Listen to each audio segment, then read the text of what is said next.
the Philippines, very interesting place. And I think it's very similar to a lot of third world countries in that there's a very teeny middle class, right? So like Manila is starting to look like Dubai in that there's Ferraris and Rolls Royces and Bugattis driving around Metro Manila.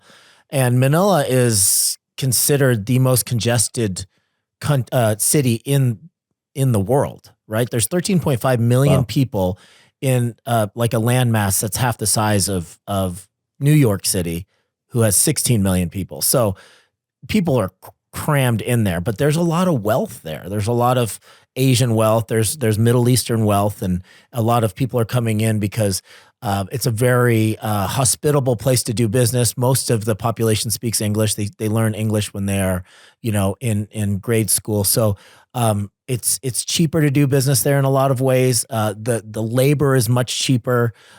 So there's a lot of wealth inside Metro Manila, but you'll go like literally a quarter of a block off the main business district and you're in abject poverty, right? So you have a small percentage of the people that have a lot, and then a huge percentage of people that have very little.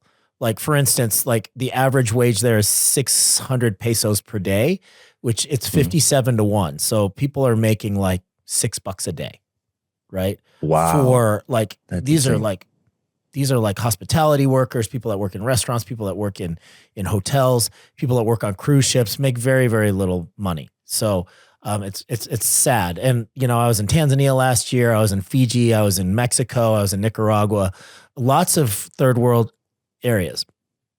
And you look at like what people have to deal with just to survive in third world countries. And I resist being super cliche. Like we should be like really, really grateful for what we have here and stop, don't sweat the small stuff.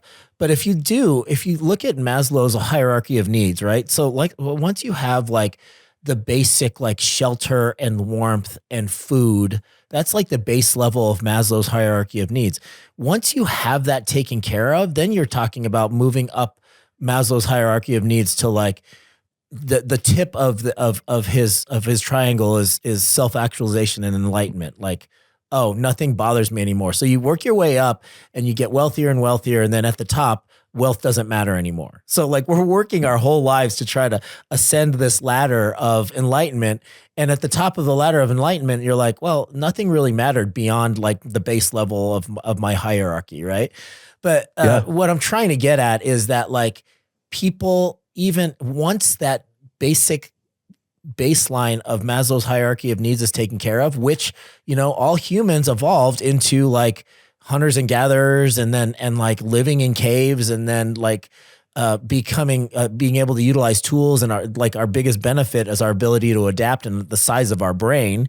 We're not the fastest. We're not the strongest. We're basically clumsy compared to the rest of the predators out there. But we have this big brain and we're able to adapt. So like once we take care of that base level of needs, we need to find things to keep our big ass brains like occupied. And that is drama. That is drama. Humans need drama, dude. Like I'm telling you, like my point about the third world was not that these people are happy with what they have, because they are. In terms of like a scale of happiness, all of the places that I mentioned have a higher like happiness quotient than the United States, which is ironic because they have so little from a monetary standpoint. But they still need, like once they have, taken care of their basic needs, they still have a need to keep their mind busy. And that is typically, especially in the United States and in developed countries, typically that's drama.